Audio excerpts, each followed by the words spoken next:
If you love to travel, you are going to need a travel agent. And if you want the best travel agent, you are going to need Boullies Travel. Boullies Travel can help you with any kind of holiday wherever you want to go in the world, taking care of every last detail. From package holidays through to fully customized itineraries where you are completely in control of where you go and what you do. And the best part, there are no charges whatsoever.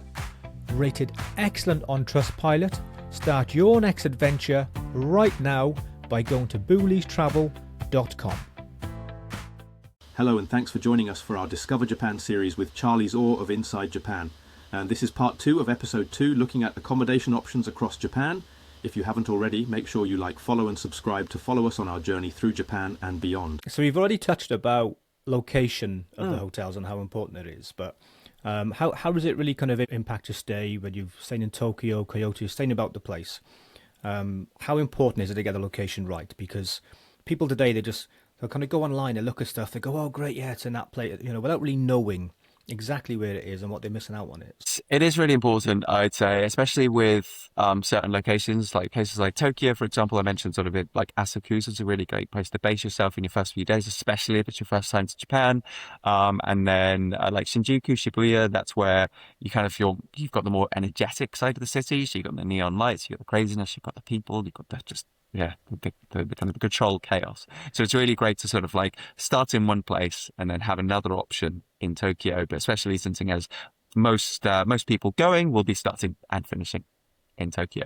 And then places like Kyoto, I think I mentioned last time, it's always important to have a bit of a game plan with Kyoto. So you don't want to be somewhere that's like too far out of the city. You want to make sure that you're sort of relatively central. It also makes it easier to do day trips outside the city as well if you're kind of pretty close to the station area. There are more Western style hotels right in the center of Kyoto, but another really good option as well to explore, especially if you're traveling as a group or as a family, are the Machiya properties that I think I might have briefly touched on, which are those converted Japanese townhouses. Now, these ones are really unique because they're not going to be right for everybody, essentially because they will be self-catered.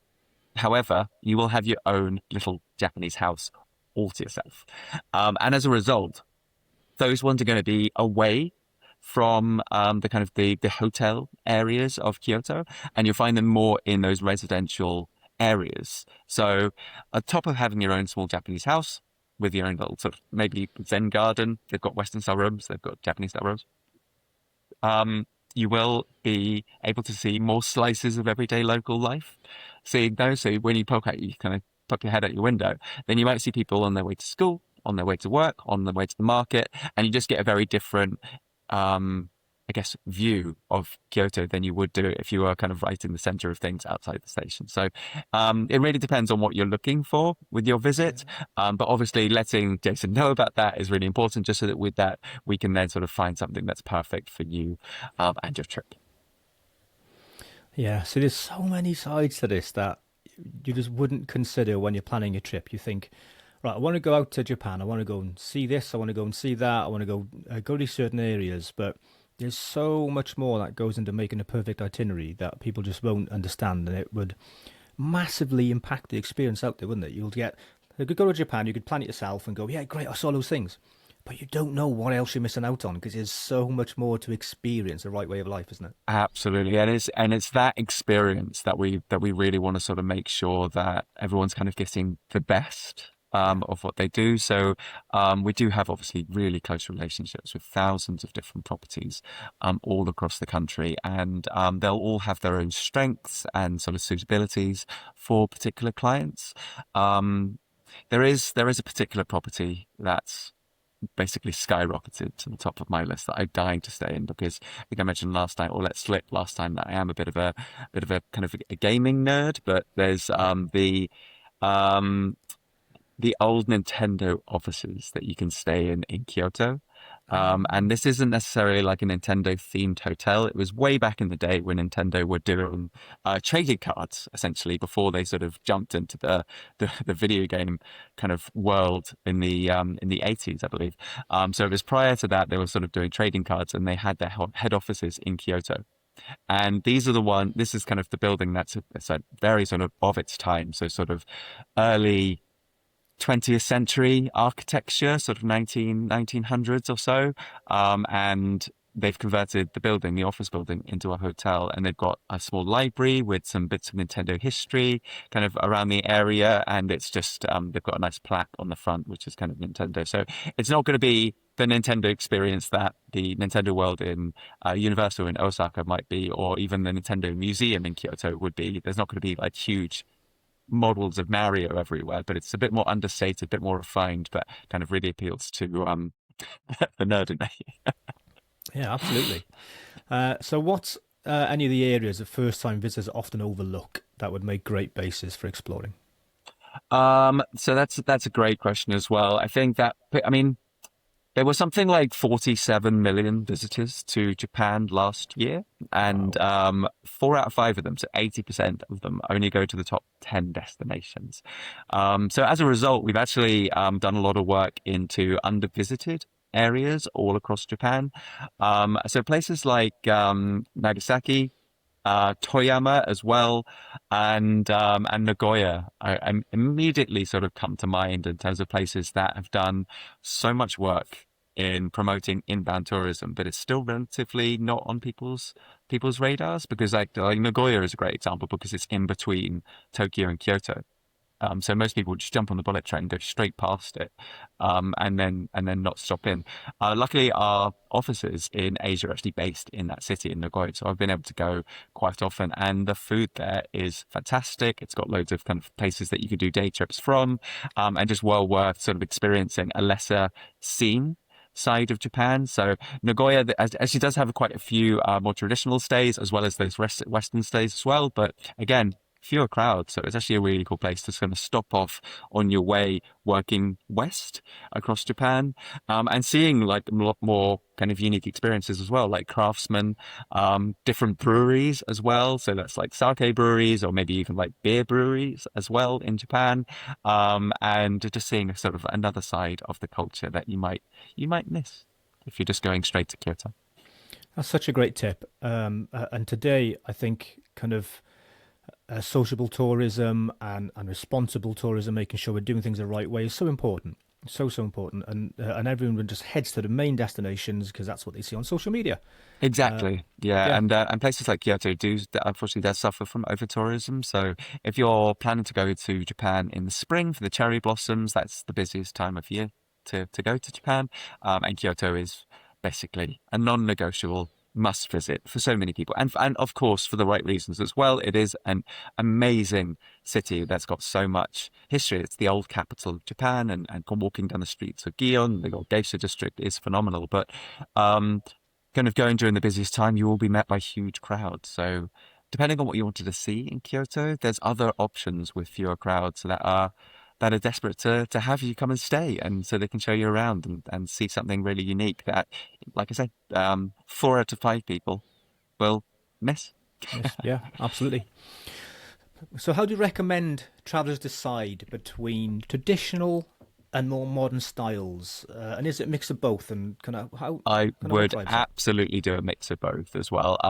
So I would always say to include one traditional stay in your visit. I mean, if you're doing sort of like an average first time visit, then you might be looking at around sort of 2 weeks in Japan, and sort of having at least one ryokan stay is great. I would also include the Machiya stay as well. Again, certainly for families or groups, it works really well. I did book an entire match year for myself and my wife on one occasion, so we had rooms coming out of our pockets, and no regrets at all. So it does work for those couples as well. But just making sure that there's something kind of different, I think, is really crucial. And sort of like you're making sure that with your stays in Tokyo, then you're obviously in those kind of really cool locations, that's sort of comfortable, sort of utilizing that Western style. Places like Osaka as well, right in the center of the city, is a street called Dotonbori, which has got this like lovely canal going through it, and then either side you've got these kind of amazing buildings covered with decorations and statues and all sorts of busyness. And like being right in the center of Osaka, especially if you're just there for a night, it's really important to be in the center of things essentially, just so you can really make the most of your time. Um, But yeah, I think it's having that blend of kind of quirky Western style hotels, well positioned Western style hotels, but then also the more traditional stays like the Machiyas and the Ryokans, I think, and having that sort of balance and that mixture throughout. I think if you just did kind of Western style hotels throughout the whole of your time, then you would be missing a huge experience Yeah. in your trip. And if you were doing ryokan stays, then those are more relaxing, so they're probably not going to be the best positioned for doing sightseeing and exploring. So it's sort of having that balance of using kind of hotels as a base, but then also using hotels as an experience in itself. And it's that balance that's really crucial to maintain all the way Yeah, through. absolutely right. Yeah. What would you recommend then for kind of couples who are looking for a more kind of romantic stay? I mean, again, I mean, just gonna keep on throwing Ryokans out there, but that's amazing for couples Yeah. because it's just a great experience where you kind of got the rooms to yourself and then you can just sort of go for nice walks, do some light exploring of the area and that sort of thing. But in terms of other styles of hotels, then it really depends on the couple and what they're hoping to kind of get out of the trip. I mean, it kind of falls in line with what I was saying about sort of having that balance and if you're in a large city where the city is the main attraction, like Tokyo or Kyoto or Osaka, then chances are you're probably not going to be in the room that often anyway. So actually making sure you're in an area that appeals to you and your Yeah. partner. And I mean, with places like Asakusa, then there's so many different restaurants that you can go and check out in the evenings that are within walking distance of these hotels. So actually Yeah. finding somewhere where you can do some light kind of exploring by foot rather than having to sort of jump into the underground or anything like that is really crucial to make sure that you've got those dinner plans sorted. Um, Actually, thinking about dinner plans as well, particularly well for couples or for anybody traveling in larger numbers, restaurant reservations can be done. However, they are incredibly strict in Japan. So we don't always, so we can sort of book like those or arrange those reservations in advance, especially if you're celebrating an anniversary or a birthday with your partner.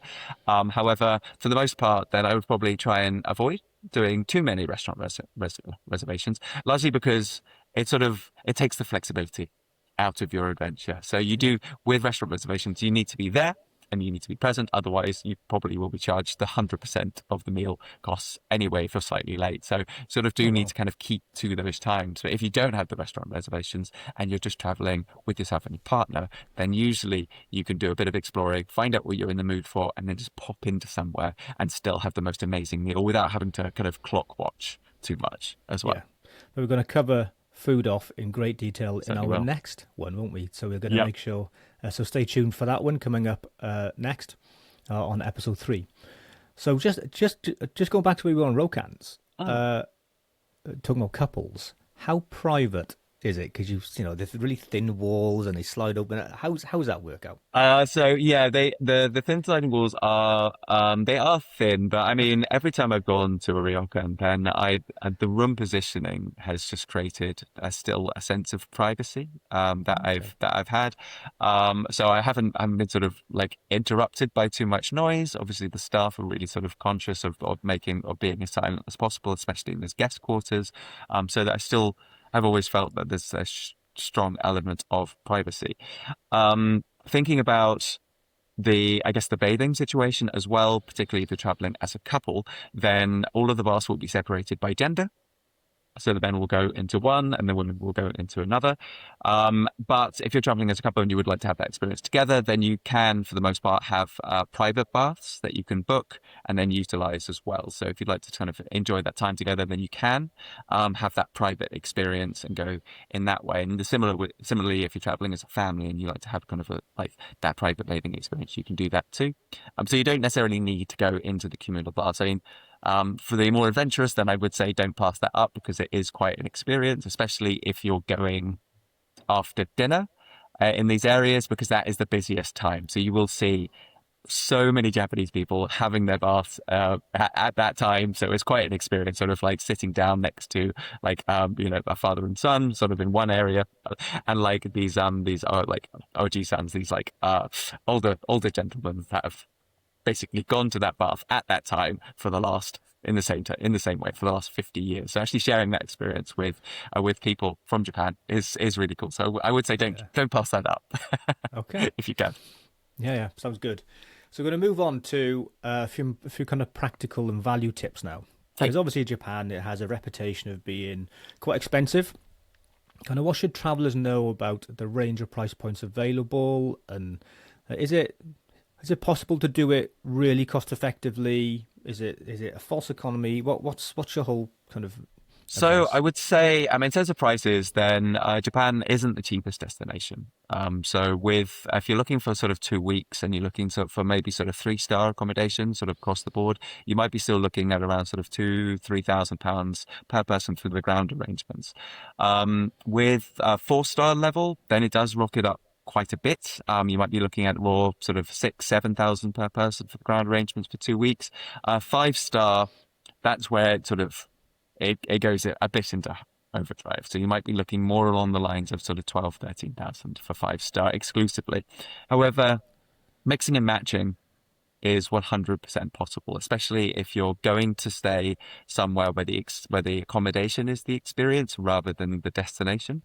So if you know you're going to be sort of out exploring Tokyo for the majority of the day and you just need to have a base, then it's probably not the that it's as important to have a really nice kind of 5-star option. However, for your final night, if you want to have a really good experience in Tokyo for the very final stay, then places like the Aman in Tokyo is gorgeous. It's phenomenal, and it's just that extra level of luxury that you can see in Japan. I think when I haven't been lucky enough to stay in that property, unfortunately. However, when I was last there, I did notice that they had a pair of sneakers that you could buy in the hotel gift shop that had the same gold plating that you can find on the Golden Pavilion in Kyoto.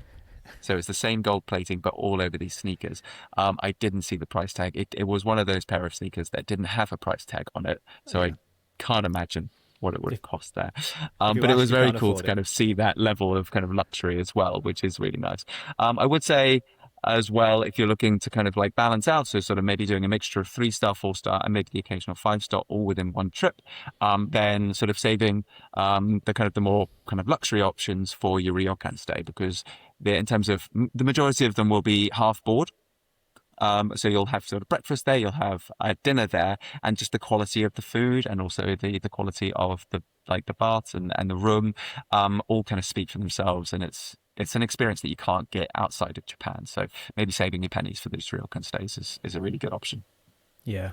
So as you're talking there about ground arrangements, because you've mentioned some values on those, that's just not accommodation, is it? That's going to be everything that happens on the ground that you put into a package. So that's going to be your experiences. That's going to be all the other stuff in it. Yeah.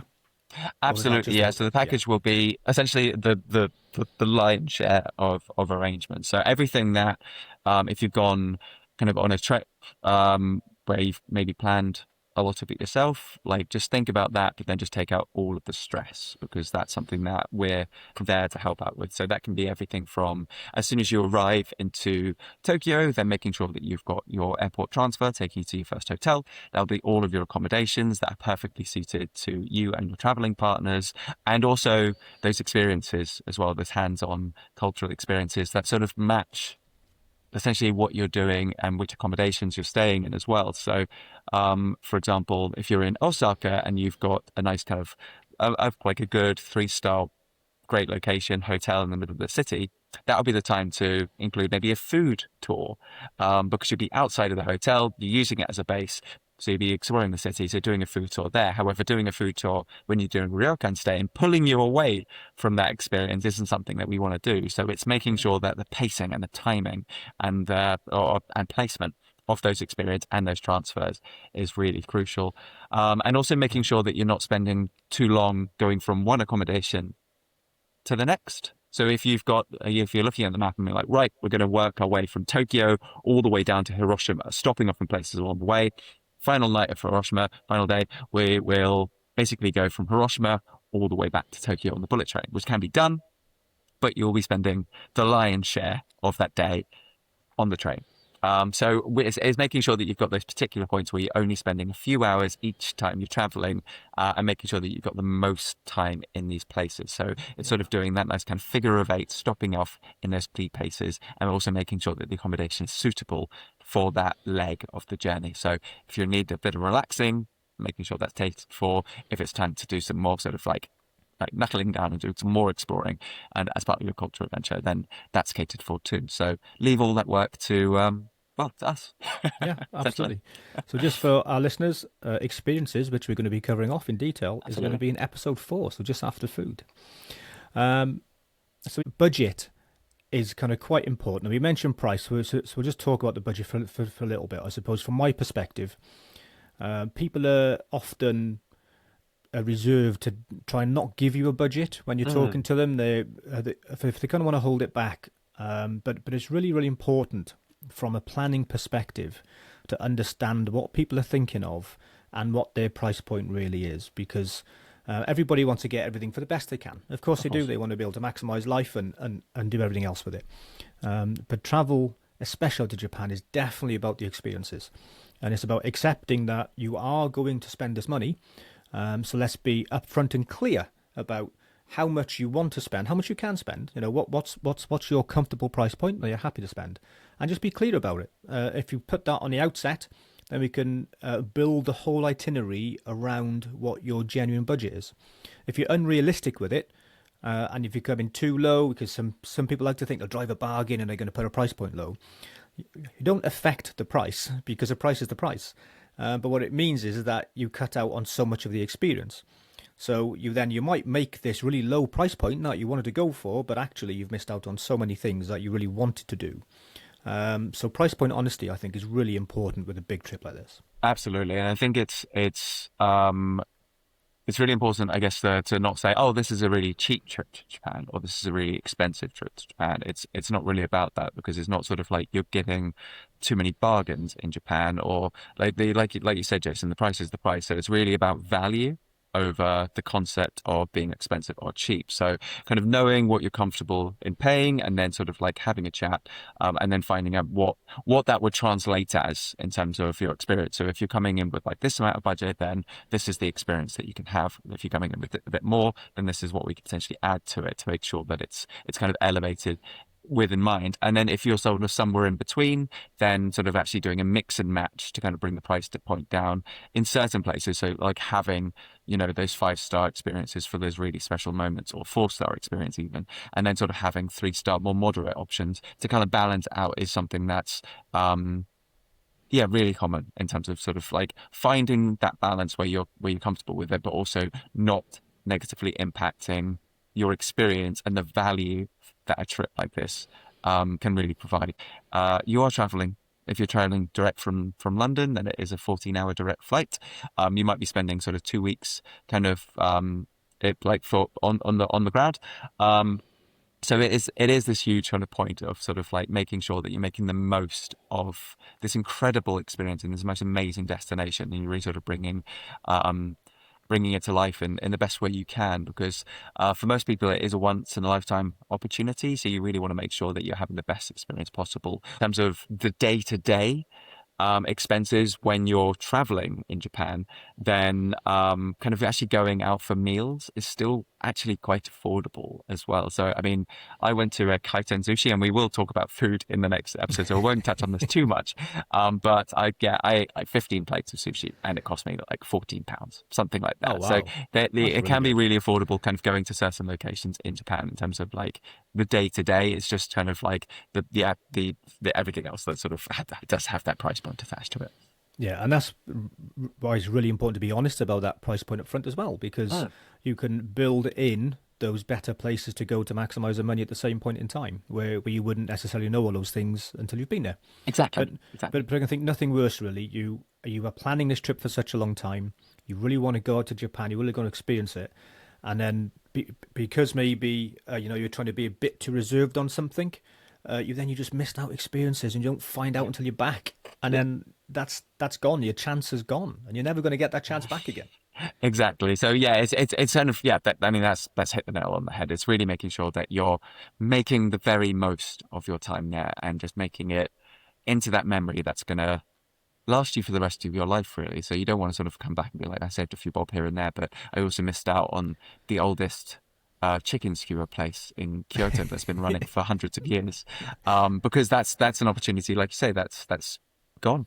Yeah, exactly. Yeah. Okay, anyway, not so deep now. We're going to move on to some other Yeah, things. so yeah, the apology.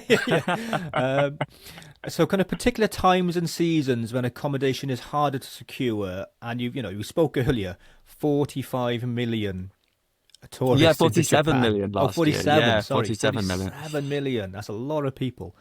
How far ahead should people be booking? Because that's a lot of people to accommodate. So it really depends on, I'd say, on when you're hoping to travel to Japan. So we like in terms of like the peak points, and of course you've got the cherry blossoms in the spring, which is usually towards the end of March, beginning of April. But then you've also got the autumn season as well as another peak.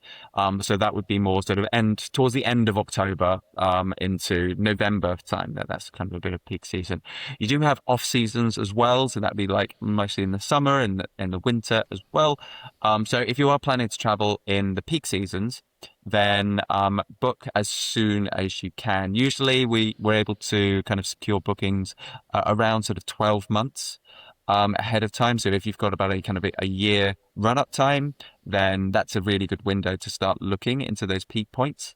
If you've got kind of less time essentially to do planning, then obviously do reach out to Jason. We can kind of give you an accurate idea. But if you do have that flexibility to plan, the sooner the better. With the off seasons, then you've got a little bit more flexibility.